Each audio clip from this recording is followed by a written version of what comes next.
el tiempo. Y vimos, hermanos, cómo la Biblia nos enseña, en Efesios capítulo 5, versos 15 al 17, acerca de la sabia manera de usar el tiempo, de aprovechar las oportunidades. Eso lo vimos la vez pasada, y lo vimos también, dimos algunas sugerencias de cómo hacer un buen uso del tiempo, cómo organizarnos, cómo planificar la semana para que podamos hacer un buen uso del tiempo. Pero hoy vamos a hablar de la mayordomía en términos generales, ¿no? Y en términos generales, por eso vamos a hablar acerca de los principios básicos de la mayordomía. Principios básicos, es decir, sobre qué se basa la mayordomía. ¿Sobre qué se basa? Entonces es lo que vamos a estar tratando hoy, hermanos, acerca del tema de la mayordomía. Y el texto base va a ser Mateo capítulo 25. Mateo capítulo 25, como está ahí, a partir del versículo 14, ya está el verso número 30. Ahí va a estar la base de nuestra clase. Y hermanos, empezaremos por decir algunos detalles en cuanto a la mayordomía. Por ejemplo, definiendo, ¿qué es mayordomía? ¿Qué quiere decir mayordomía?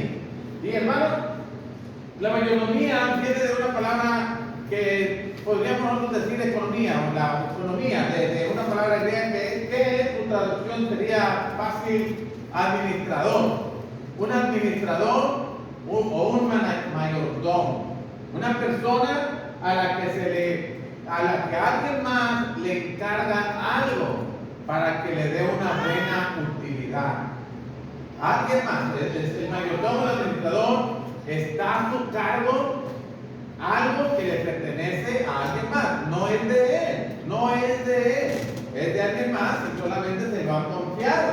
Se lo han confiado para que haga un buen uso, le dé buenos resultados, lo aproveche, lo use y, hermanos, le saque provecho para el beneficio de aquel de quien es el dueño y el beneficio de aquel para el cual el dueño le ha confiado sus bienes. ¿Ok? Sea lo que sea. Y, hermanos, bueno, si vemos estas tres bases son sobre las cuales descansa el concepto o la idea de la mayordomía. Dios es dueño de todo. Dios es dueño de todo. Y dígame de qué no, dígame de qué no es Dios dueño. Bueno, y podemos señalar varias citas bíblicas donde Dios se atribuye propiedad, hermanos. Y por ejemplo, hermanos, ¿qué les parece en la Primera de Corintios, que nosotros hablamos la vez pasada? Primera de Corintios, el capítulo 6, y vean, por ejemplo, el versículo 19 y el versículo, estaba buscando una cita del Antiguo Testamento, pero esta la vemos, ya la tengo. Primera de Corintios, capítulo 6, versículo 19 y versículo 20. El apóstol Pablo dice que nosotros le pertenecemos a Dios. El cristiano es propiedad de Dios por partida doble. O sea, Dios, hermanos, tiene el título de propiedad por dos razones básicas. Una, porque Dios nos creó. Somos propiedad de Dios porque Dios nos creó. Él nos hizo. Pero la segunda razón es porque Dios nos redimió. Hemos sido comprados por precio, dice el texto. Porque habéis sido comprados por precio, dice el verso 19. Glorificar a Dios, el verso 20. Glorificar a Dios en vuestros cuerpos y vuestro espíritu. Noten lo que dice la última parte. Los cuales son de Dios. Nuestro cuerpo, todos nosotros, hermanos, le pertenecemos a Dios. Pero estaba pensando el Salmo 24. El Salmo 24 en el versículo 1. De Jehová es la tierra y su plenitud, el mundo y los que en él habitan. De Dios es todo. Usted puede leer Ezequiel capítulo 18. Todas las almas son mías. Todas las almas son mías. Entonces, todo es de Dios. En una palabra, todo es de Dios. Usted es de Dios, tu familia es de Dios, porque herencia de Jehová. ¿Qué? ¿De dónde recibimos esta herencia? Los hijos, ¿de dónde recibimos esta herencia? ¿De Dios? ¿De Dios? ¿Ok? Entonces, todo es de Dios. La familia es de Dios, Toño. La iglesia es de Dios. Nosotros somos de Dios. Nuestro dinero es de Dios. Aquello dice: mío es el oro y mía la plata. Todo es de Dios. Nosotros solamente somos administradores. E inclusive nuestras habilidades, nuestras capacidades, el tiempo es de Dios. Nosotros solamente hacemos la función de administrador. Y si usted va a 1 Corintios capítulo 4, versículos 1 y 2, se demanda que el administrador, dice ahí, y es la palabra de mayordomía, se demanda que el administrador sea hallado bien. De ahí la palabra mayordomía, de administrador. O de Pedro capítulo 4, versículos 10 y 11, donde dice que somos como buenos administradores. Esa es la palabra también. En Pedro capítulo 4, en el versículo número 11. Según habla, bueno, en verso 10, cada uno según el don que ha recibido, ministrelo a los otros como buenos administradores de la multiforme gracia de Dios. ¿Okay? Entonces, todo es de Dios. Nosotros somos mayordomos de las cosas de Dios. Y vamos a rendir cuentas. Vamos a rendir cuentas, se nos van a pedir cuentas de lo que nosotros hicimos con lo que Dios nos confió. Todo: dinero, tiempo, oportunidades, familia, iglesia, evangelio, todo que Dios nos ha puesto en nuestras manos para servir. Y si nosotros estamos hablando de consejería ministerial, estamos hablando de trabajo en la iglesia, estamos hablando de, hermanos, la iglesia es de Dios. Y Pablo le dijo a los ancianos en Éfeso, y si lo traemos, que ciertamente eran ancianos, establecidos en funciones, Hechos capítulo 20, verso 28, el cual nos ha puesto provisto para apacentar, para cuidar, para ver por ella, No somos ancianos, pero si lo traemos lo aplicamos a la condición de líderes, lo mismo. Si no hay ancianos, pero hay varones, hay líderes, hay hermanos. Bueno, a ustedes, a nosotros se nos ha confiado el trabajo de una creación. ¿Cuáles son los resultados que vamos a dar? ¿Cuáles las cuentas que vamos a rendir, hermano? ¿Qué podemos decir de los que no están y por qué no están? De los que están y por qué podemos decir de los resultados. De verdad es algo que nosotros muchas veces pasamos desapercibidos, pasamos por alto, no le prestamos atención, pero la realidad es que tenemos que rendir cada quien en la congregación en donde está. Los líderes, pero también cada hermano, porque cada uno debe ver por su hermano.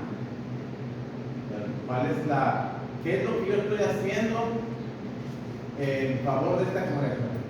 Para que crezca, para que armonice, para que trabajemos, para que saquemos las tareas adelante, para que podamos mejorar. ¿Qué es lo que estoy haciendo? ¿En qué estoy contribuyendo a esto? Todo esto, hermano. Todo esto es, si lo miramos en el contexto de la familia, ¿qué estoy haciendo? Si lo miramos respecto al evangelio, se nos ha concedido el ser colaboradores con Dios en el trabajo de salvar a más. Todo eso, es más, miren, si habláramos acerca de buenos administradores, si lo trajéramos a la familia, buenos administradores del evangelio, buenos administradores o buenos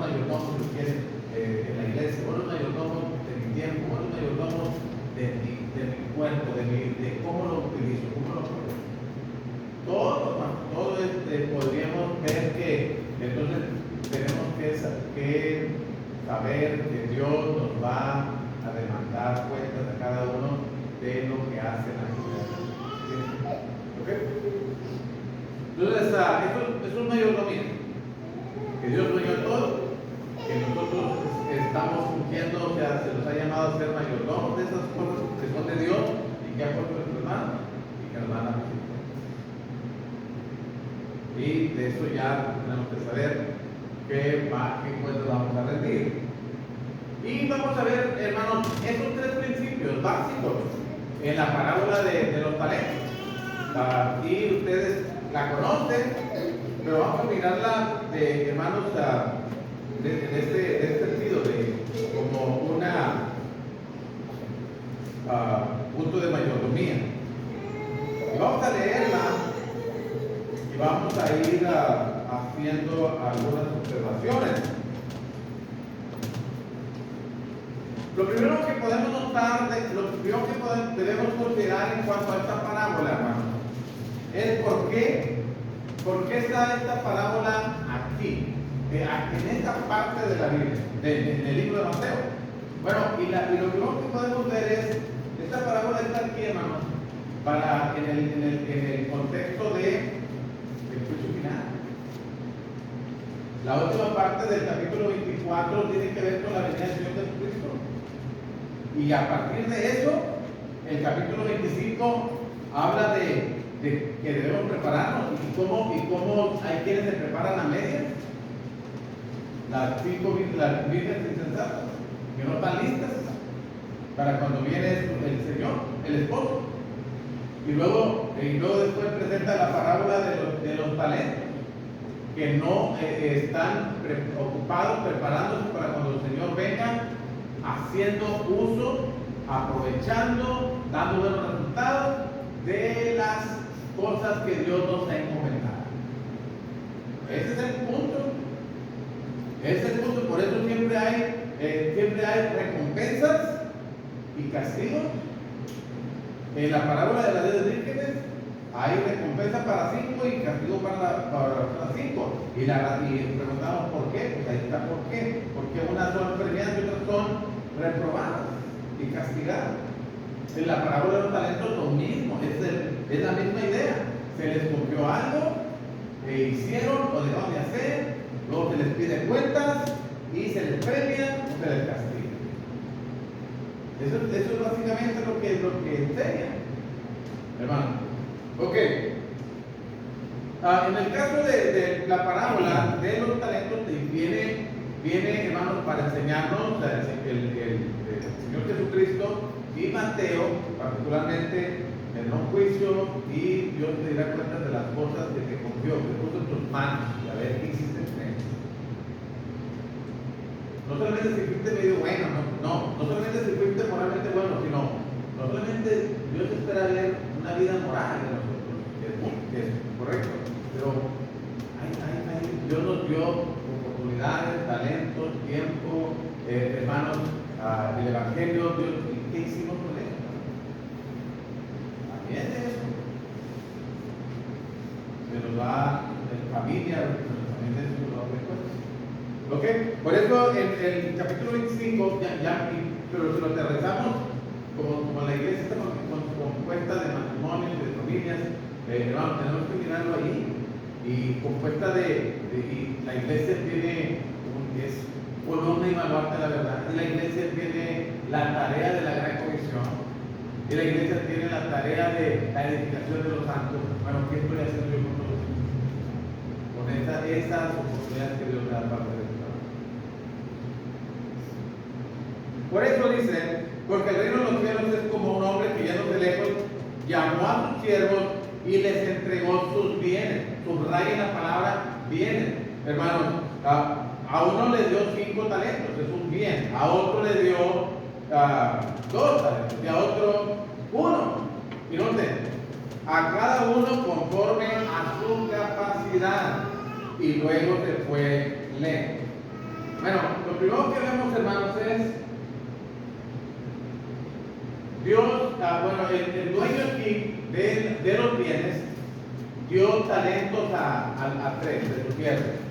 A uno le dio 5, a otro le dio 2, a otro le dio 1. Ahora, el talento de aquí, en este texto, los talentos no son habilidades como luego las manejamos. Los talentos es dinero. Es dinero. Por eso habla de bienes, de dinero, les dio dinero. En la historia, les dio dinero. Les dio a uno 5 talentos, a otro 2, a otro 1. Y entiendo que un talento, hermanos, eran 6,000 denarios. 6,000 denarios. Y un denario era el sueldo de un día de trabajo. Entonces, háganse cuenta que al que menos le dio 6,000 días de trabajo. 6,000 días de trabajo en dinero. Como si usted ha trabajado 6,000 días de trabajo y se lo guardaron, y en el momento que esté en esta actualidad, bueno, Dios, en este caso el Señor, le dio esa cantidad al que menos le dio. A otro le dio 2,000, o sea, serían 12,000, y a otro le dio, que se conozco, 30,000. Vamos a empezar, 30,000 días de trabajo. Y hermanos, dice que a cada uno le dio conforme a su capacidad.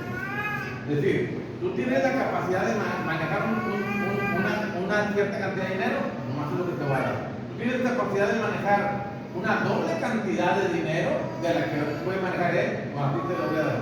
Tú puedes manejar 5 veces más que lo que le di el primero, bueno, te va a dar esa cantidad, porque la puedes manejar. Cada uno dice conforme a su capacidad. Dios, en este caso el Señor vio la capacidad de cada quien, y en base a la capacidad de cada quien les confió por bien. Si lo interesamos del punto de Dios, Dios sabe de qué somos capaces, de cómo nos creó y cuáles habilidades tenemos. Y Dios puede confiarnos más que una sola cosa para hacer en la iglesia específicamente. Y hermanos, uno tiene que saber para cuántas cosas tuvimos bueno y poder utilizarlo. ¿Ok? Entonces, todo es conforme a la capacidad de cada quien. ¿Qué hicieron cada uno de estos? Bueno, el versículo 16 dice: y el que había recibido 5 talentos fue y negoció con ellos y ganó otros 5 talentos. Algunas versiones dicen: y el que había recibido 5 talentos enseguida. O sea, enseguida, inmediatamente. No perdió tiempo.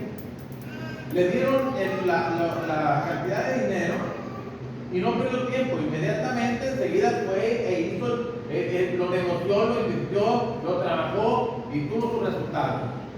Ya estaba listo para cuando el Señor viniera, podía darle los resultados que había logrado.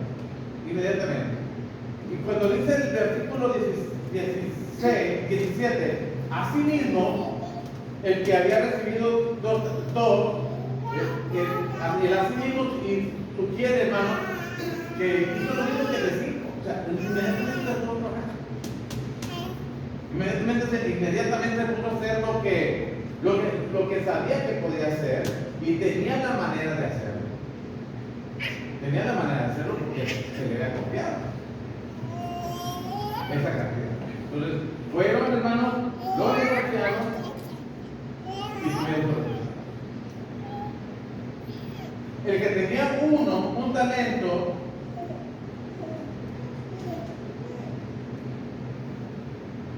se venció antes de empezar. No intentó hacer algo.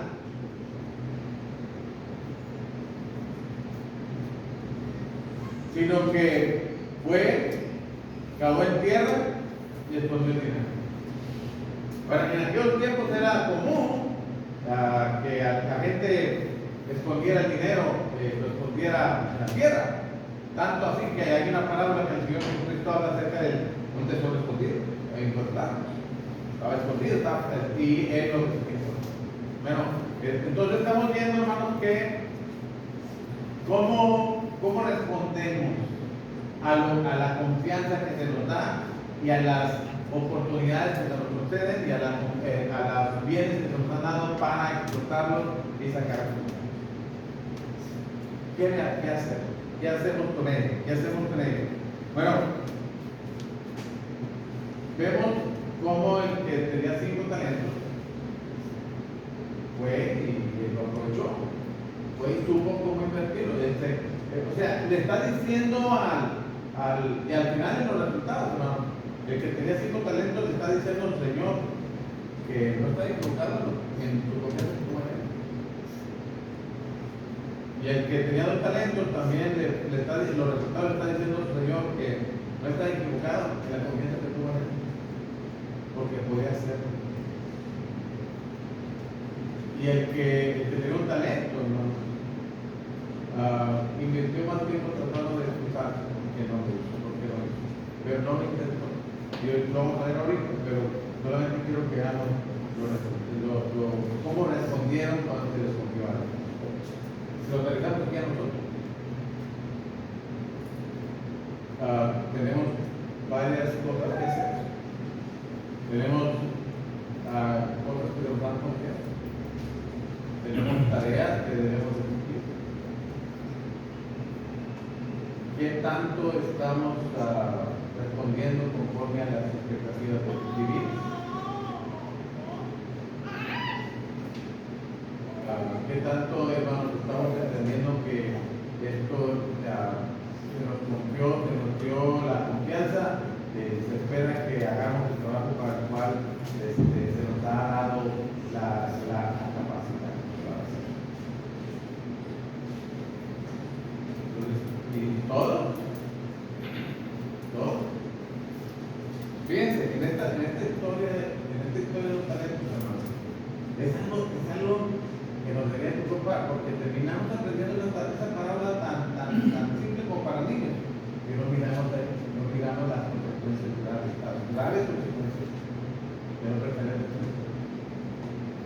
Fíjense, como una de las lecciones que aprendemos, vamos a ver también algunas lecciones, pero la lección que aprendemos de esta parábola es que ninguno, el de un talento no se perdió por ignorar, no se perdió por ignorar, no fue echado afuera por mentiroso, por pecado. No, por irresponsable con lo que se dijo. ¿Qué es lo que podríamos decir? Que la gente no se pierde por ser de mala conducta. La gente también se pierde. Cristianos también se pierden, se van a perder. No por portarse mal en cuanto a la moral, sino por no cumplir con su tarea. Puede quedar por decir que aplicáramos a veces nosotros como cristianos para mostrar nuestra fe, estamos esperando que sucedan eventos extraordinarios en nuestra vida para poder demostrar que tenemos fe, cuando en realidad nuestra fe es un área de la que nuestra fe puede ser mostrada, esa es la oportunidad que Dios nos da al otorgarnos esa bendición de hacer algo para la iglesia. Y me llama mucho la atención, y lo digo porque a mí me gustaría que viéramos también el área de oportunidad a través de nuestra fe en que Dios nos tome en cuenta para otorgarnos su confianza. Porque el apóstol Pedro, cuando escribe su primera carta, en el capítulo 1, pero en el verso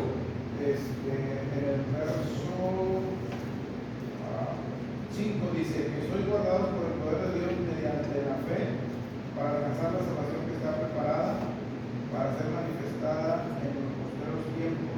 En el verso 7, para que sometida a prueba esta fe, mucho más preciosa que oro, el cual aunque perecedero se prueba con fuego, se hallada en alabanza, gloria y honra cuando sea manifestado Jesucristo. Y esto parece ser, yo lo entendía como que cuando Cristo venga que nos vaya dándole la gloria, pero no, Cristo quiere encontrar nuestra fe digna de ser, que sea alabada por el Señor, que sea, que se le dé gloria a la persona y honra, porque Romanos capítulo 2 dice que Dios va a dar honra, gloria e inmortalidad a aquellos que tienen perseverancia en la fe.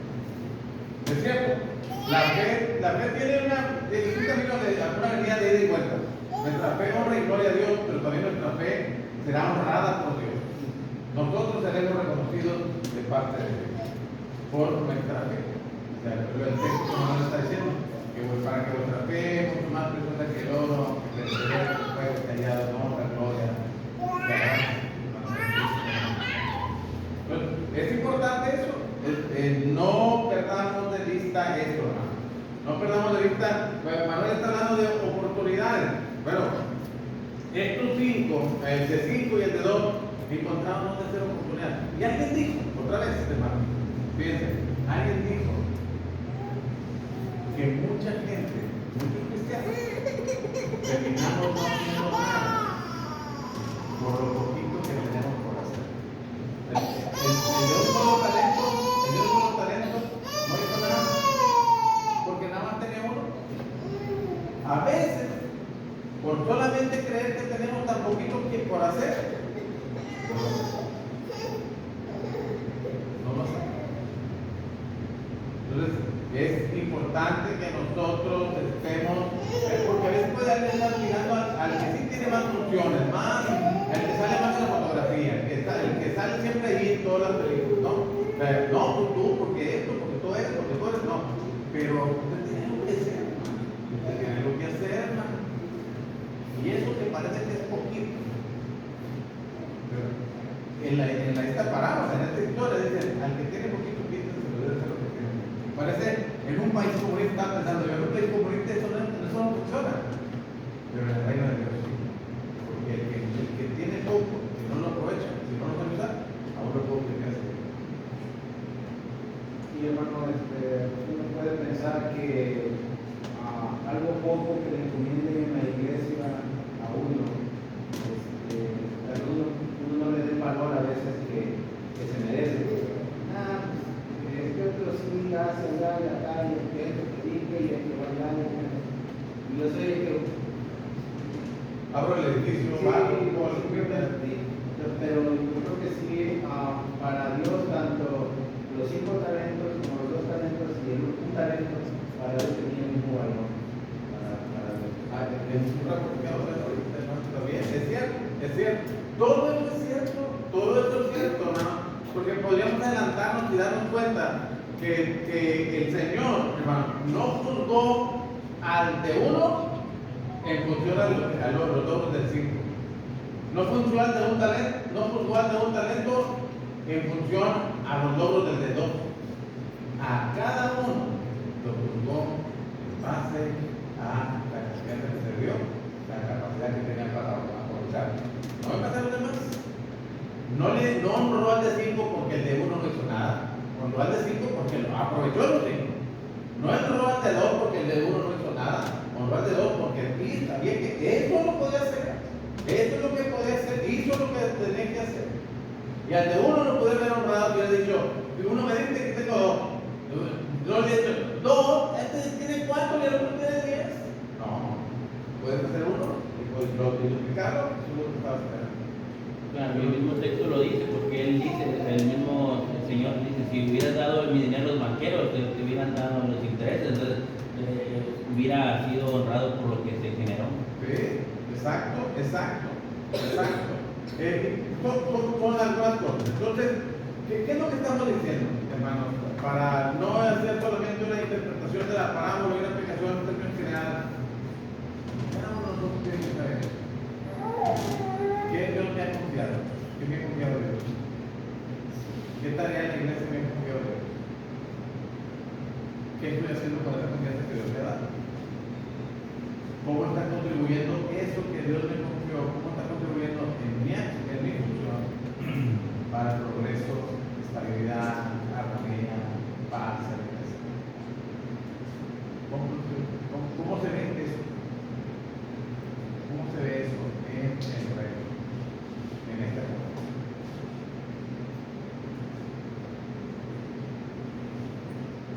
¿Entiendes?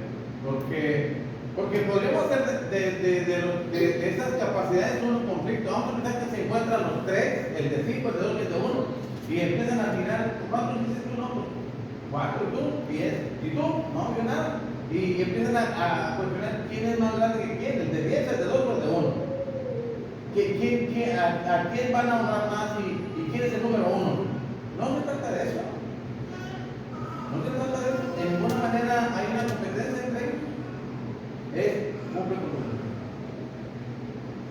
De hecho, no hay lugar a la competencia. Cantamos el himno de dulce comunión. También la iglesia hay oportunidad para enriquecer tu vida en función de lo que el otro hace. Porque al de los talentos dicen que así mismo. Ese así mismo es que hizo exactamente lo que hizo primero. Entonces, el que le dieron uno no hizo lo mismo porque no imitó o no preguntó o no aprendió de los demás. Voy a hacer exactamente lo mismo. Y el problema a veces de la iglesia, ya bajando a nuestros tiempos, el problema de la iglesia no es que no tengamos talentos. El problema de la iglesia es que no hemos sabido cuál es mi talento aplicado en el trabajo de la iglesia. Para todo. Y que en una máquina, ¿cómo hace que la máquina trabaje en un sistema? ¿Cómo es que mi parte hace que el sistema siga avanzando?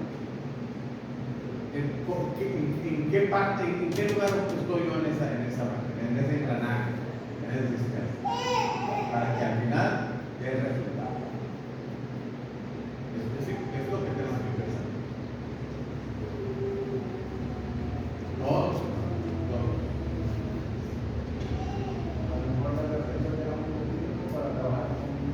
¿Sí?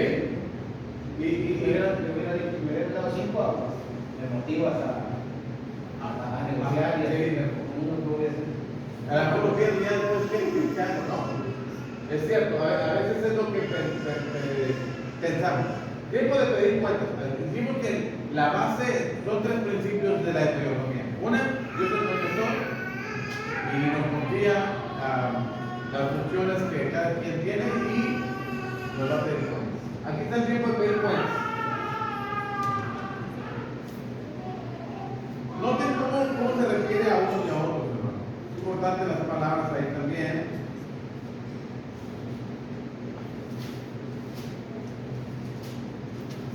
Capítulo 25, en el verso 19, después de mucho tiempo vino el Señor de aquellos siervos y arregló cuentas con ellos. Y llegando el que había recibido 5 talentos, trajo otros 5 talentos diciendo: Señor, 5 talentos le entregaste, aquí tienes, he ganado otros 5 talentos sobre ellos. O sea, me confiaste y no estás equivocado, no te defraudé. Hice un buen uso de la confianza que me dice. La respuesta del Señor es: bien, lo reconoce, bien. Ahora, noten el carácter de cada uno, hermano. ¿Qué le dice? ¿Cuáles son las cosas que le dice? ¿Cómo identifica el Señor al siervo? Le dice bueno y le dice bien. Bueno, porque hizo lo que tenía que hacer. Y otra cosa importante, hermano, lo hizo por los medios correctos. No solamente hizo lo que es correcto, hermano, usó los medios correctos. Y a veces, ese es donde está el problema. El problema no es que estemos haciendo las cosas bien. El problema es que a veces usamos los recursos y los propósitos no son correctos.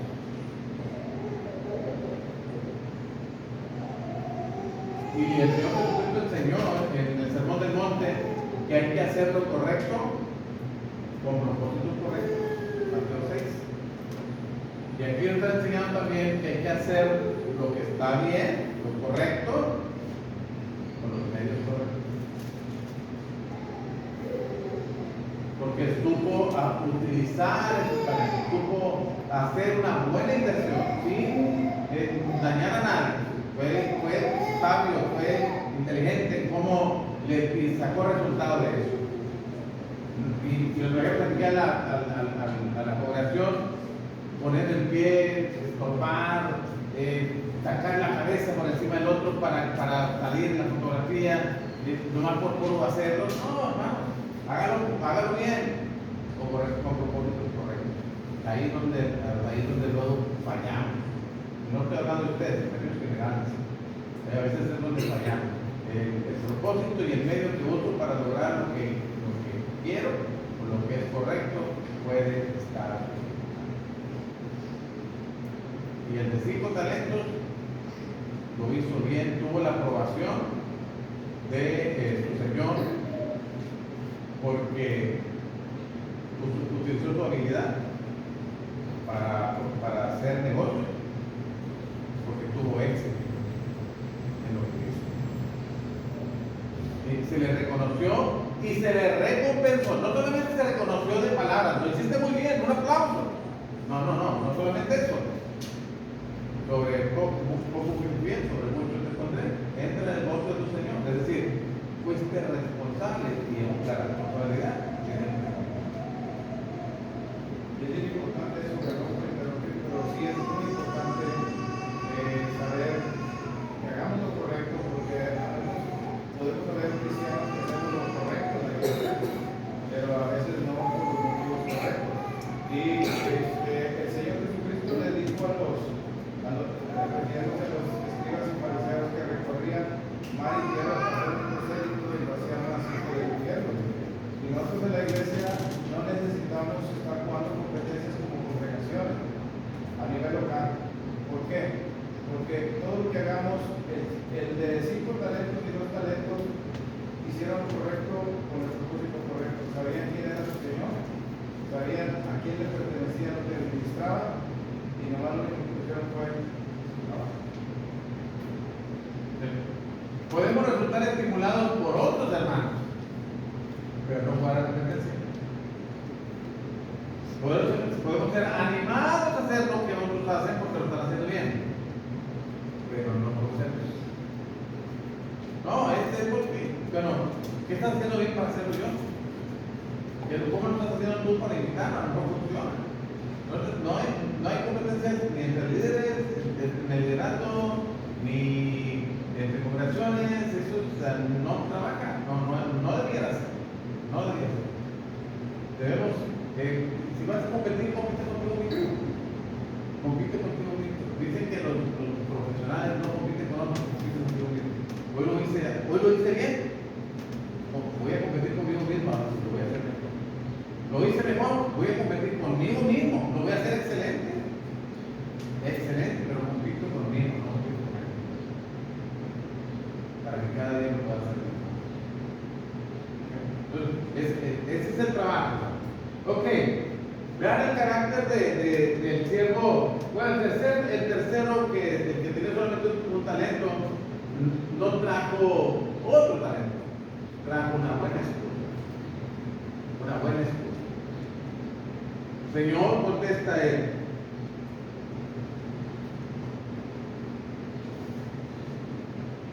El verso 24. Pero llegando también el que había recibido talento, dijo: Señor, te conocía que eres hombre duro, que ciegas donde no sembraste y recoges donde no esparciste, por lo cual tuve miedo. Y fui y escondí tu talento en la tierra. Aquí tienes lo que es tuyo. Bueno, hermano, él está buscando excusas y está buscando culpables. ¿Quién tiene la culpa de que yo me he hecho?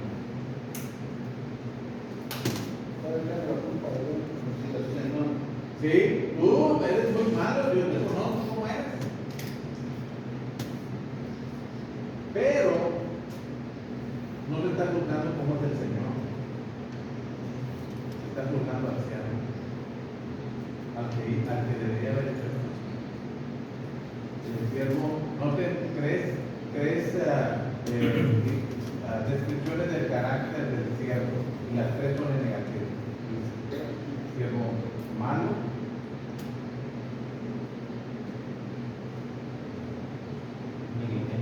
y negligente e inútil.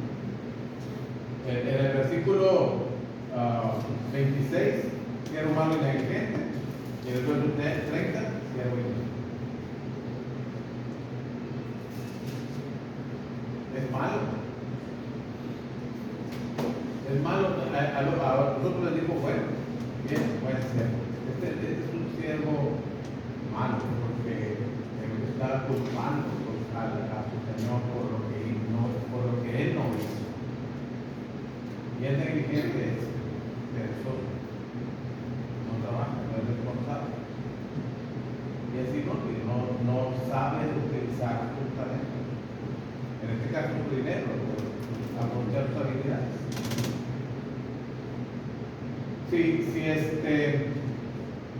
Y luego dice, bueno, aquí está el filo terrestre, es lo que es tuyo.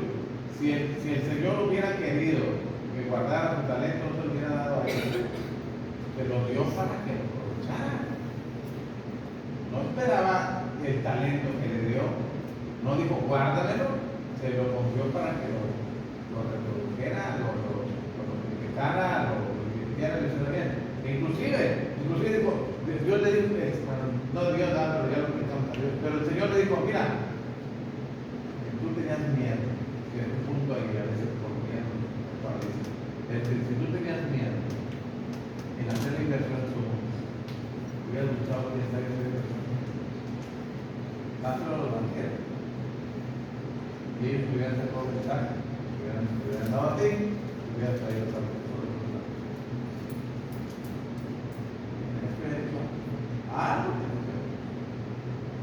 No puede decir, no, es que tengo miedo, que tal si lo pierdo, como está diciendo ahorita José, el de 5 como tenía 5, y si pierde uno, bueno, le quedan 4, y el de 2, pues tiene 2, pierde uno, le queda 1, pero yo si tengo uno y lo pierdo, bueno, yo en el caso del Señor estaba confiando en lo que podían hacer. El problema no era su falta de habilidad, era su negligencia, su maldad, que lo podían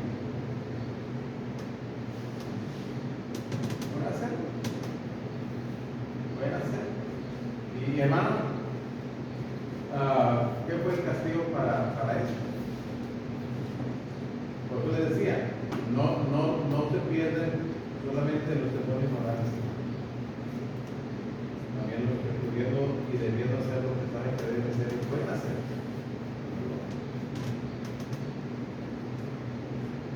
Y no, al que tenía 5 le multiplicaron, al que tenía 2 le multiplicaron, y al que tenía 1, aún lo que tenía se lo quitaron.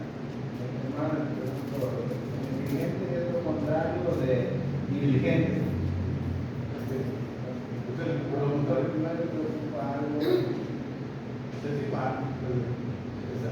Es igual, ¿no? Si lo hago o no lo hago, es lo mismo. O sea, entonces, hermano, ya, pensemos eso en la iglesia como, bueno, si fuéramos como administradores, tenemos que dar cuentas hoy de la confianza que Dios nos dio, en las cosas que Dios nos confió, las cosas que Dios puso en nuestras manos. ¿Qué cuentas tenemos para dar?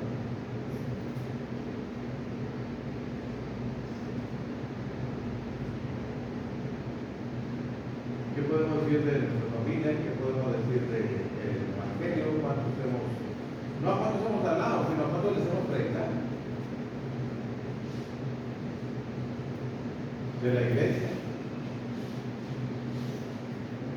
¿Cómo poder mantener sanos a los santos? ¿Cómo hacer que el que venga se quede y que el que está no se quede ahí? Parte de eso.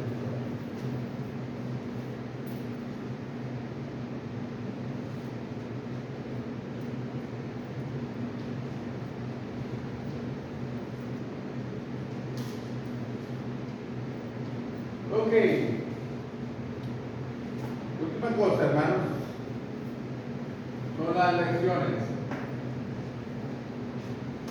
La mayordomía conlleva, implica riesgos, hermanos.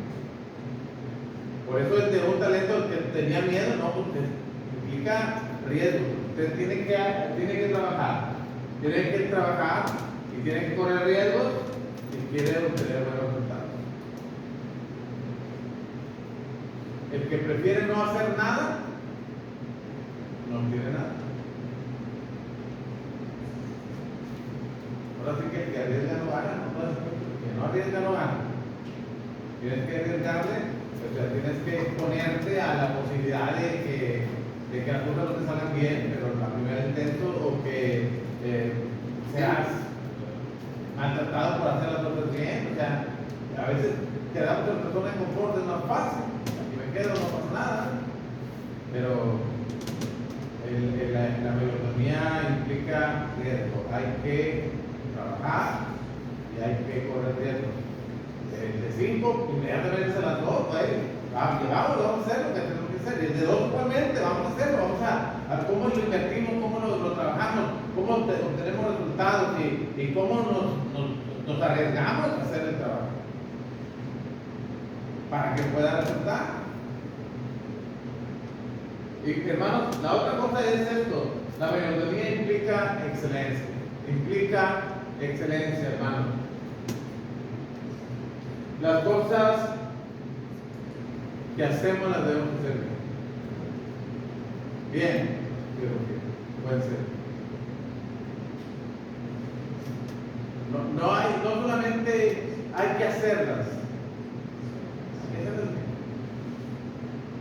Y si algo de hacerlo bien, hay que hacerlo mejor. Hay que sumarle calidad a lo que estamos haciendo. Hay que sumarle calidad. No hay que, ¿cómo se dice? Cuando no tienes excelencia, eres Promedio. el promedio. Ser mezquino que no te anima, no le entras. Sí, y a veces nos regimos por el promedio. Si soy más o menos como la mayoría, estoy bien. La mayoría está mal. Y si estás como la mayoría, En vez de sumarle, le restamos. En vez de sumarle, le restamos.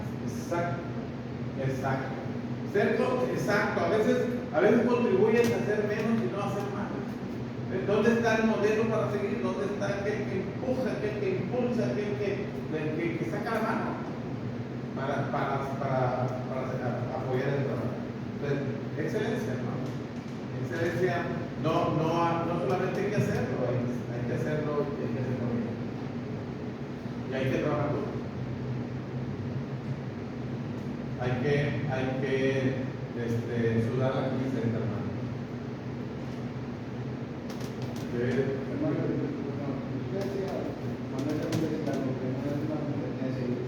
y en la iglesia sí hay mucho campo, hay mucha área donde trabajar sin tener que afectar el trabajo de los demás. Hay mucho campo. Realmente a veces simplemente nos pasa que vemos que alguien está haciendo algo, déjame hablar yo de él porque está trabajando. Pablo dijo, yo voy a trabajar donde nadie tiene trabajo. Tanto en la congregación como en la iglesia en general, hay mucho campo donde se pueda trabajar. Simplemente uno tiene que ver un corazón sincero de, a ver, por ejemplo, en la iglesia, ahora sabes que hay una manera que está ayudando a la iglesia. A lo mejor hay un encargado del edificio, pero es algo que puede hacer simplemente que darle la chamba. Yo así lo veo. Hay muchas áreas donde podamos trabajar, llenar las ropas, abrir los botones, hay muchas áreas donde hacer la limpieza. Y aprender a trabajar también en lo mismo. Si vamos a trabajar en lo mismo, pero vamos a hacer equipo. Pablo no veía competencia en que otros al hacer el equipo de trabajo con él. Al contrario, invitaba que vinieran a Silas, de Timoteo, a Lucas, a otros.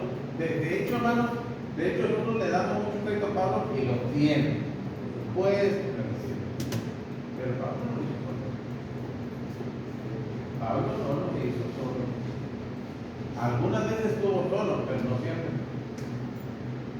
Y ustedes leen la carta a los Corintios, la carta a los Romanos, la carta a los Filipenses, y ustedes se dan cuenta que Pablo reconoce el trabajo de hermanos que le ayudaron para lograr lo que se pudo. Entonces, el reto entre nosotros, hermanos, y el reto de las iglesias de Cristo en América Latina es trabajar en equipo.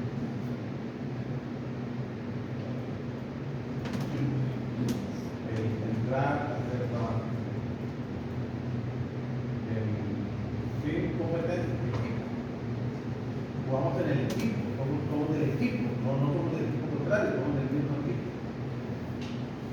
Y vamos a una posición donde apostamos a ganar donde ganamos y perdemos. Es el reto más fuerte. Porque si una población de 10, 15, 20 no puede trabajar en equipo, no va a funcionar. No va a funcionar. Menos con 50. No, es que no llegas a 50. No llegas a 50 porque no sabes trabajar así. No llegas, no creces. No creces porque no puedes trabajar así. Pero aprender a trabajar en equipo, repartir responsabilidades, aceptar qué es lo que yo no puedo hacer y a veces abrir los ojos a una más. Esto no lo puedes hacer. Vamos a darle chance. Y a veces duele, cuesta, pero hay que poner la persona correcta en el lugar correcto.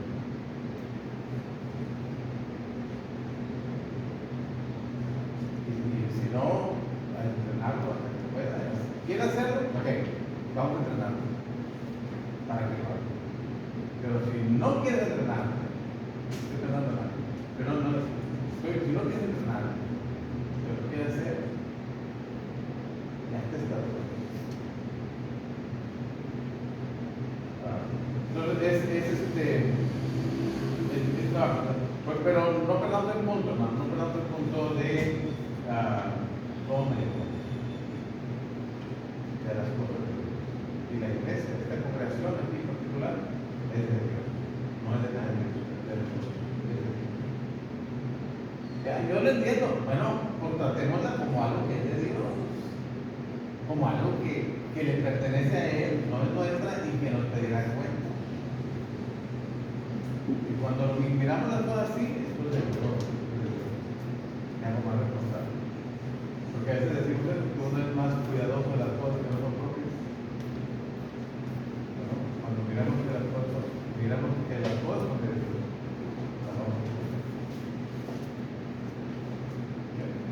Comentarios, últimos comentarios. Yo pienso creo que los mayordomos también se equivocan a veces en decisiones y a veces en acciones, pero que, como lo decía la semana pasada, hay que levantarse. Les ponía el ejemplo, ¿cuánto tiempo puede ser Cruz Azul luchando y y hermano, lo siguen intentando, y cada año hacían planes para ganar lo que ellos estaban buscando y hasta que se quedaron. Entonces, a veces uno fracasa, no salen las cosas como uno hubiera querido, pero no se puede quedar tirado, se tiene que levantarse y volver a hacer planes. Intentar. Bueno, ya sabes, como se ha dicho, no, ahora sé que de esta manera no trabaja. Ya no lo vuelvo a hacer así. O sea, ahora vamos a buscar otra manera. ¿Ok? Bueno, hermanos, echémonos en la bolsa.